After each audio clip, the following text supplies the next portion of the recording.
Pemerintah sudah resmi membentuk Satgas Terpadu Operasi Penanganan Premanisme dan Ormas Meresahkan. Menteri Dalam Negeri Jenderal Purnawirawan Tito Karnavian mengatakan Satgas tersebut nantinya akan dipimpin oleh Kemenko Polhukam. Nantinya Kemendagri juga akan ikut ambil bagian di dalamnya. Ditemui di Istana Jakarta pada Kamis 8 Mei, Tito menyebutkan ormas-ormas yang berulah akan ditindak sesuai dengan aturan yang ada. Jika ormas tidak berbadan hukum tetapi terdaftar di Kemendagri, maka yang akan melakukan sanksi administratif jika ada pelanggaran adalah dari pihak Kemendagri.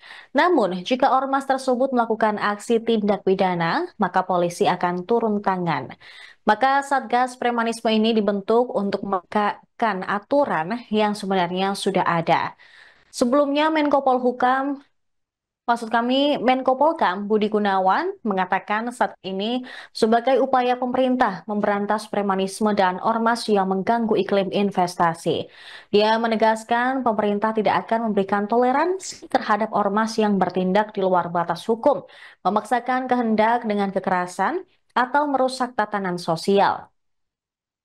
Operasi ini akan melibatkan kerjasama dengan pemerintah daerah dan instansi lokal. Meski demikian, menurut Budi, pemerintah tetap menghormati kebebasan berserikat dan berkumpul. Pemirsa, dibentuknya Satgas Anti Premanisme ini juga tak luput dari Ormas Kripjaya dan juga pemimpinnya yaitu Hercules yang belakangan menjadi sorotan masyarakat. Banyak pihak yang meminta agar ormas-ormas yang sudah meresahkan masyarakat ini ditindak secara tegas. Begitu pula adanya desakan untuk menindak tegas Kripjaya dan juga pemimpinnya yaitu Hercules. Di antaranya kan mengenai penegakan aturan-aturan yang sudah ada ya. Sebetulnya dalam aturan-aturan itu mengenai keormasan, kan ada yang badan hukum, ada yang terdaftar, ada yang tidak terdaftar. Nah, kalau yang badan hukum terdaftar itu yang melakukan penindakan adalah kalau ada terjadi pelanggaran hukum, itu adalah dari Kementerian Hukum. Ya, karena yang memberikan izin badan hukum itu adalah Kementerian Hukum. Kalau yang ormas yang tidak berbadan hukum tapi terdaftar di Kementerian Negeri, maka yang melakukan tindakan sanksi administratif kalau ada pelanggaran itu adalah dari Kementerian Negeri. Kalau sanksinya pelanggaran pidana, otomatis yang menegakkan adalah dari penegak hukum, ya, kepolisian terutama. Jadi Satgas ini lebih utamanya adalah bagaimana menegakkan aturan-aturan yang sudah ada.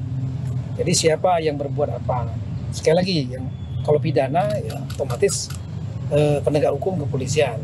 Kalau yang berbadan hukum dari Kementerian Hukum. Kemudian kalau yang terdaftar di Kementerian Negeri, otomatis dari Kementerian Negeri. Salah satu sanksinya adalah membuat surat untuk melepaskan status keterdaftarannya. Nah, apa resikonya ya ormas-ormas yang tidak terdaftar, yang dinyatakan tidak terdaftar ini tidak mendapatkan pelayanan fasilitas pemerintah. Misalnya mendapat dana hibah nggak boleh. Masa tugas berlaku sampai kapan, Pak? Nah, itu nanti dari tanya Kementerian Polhukam ya.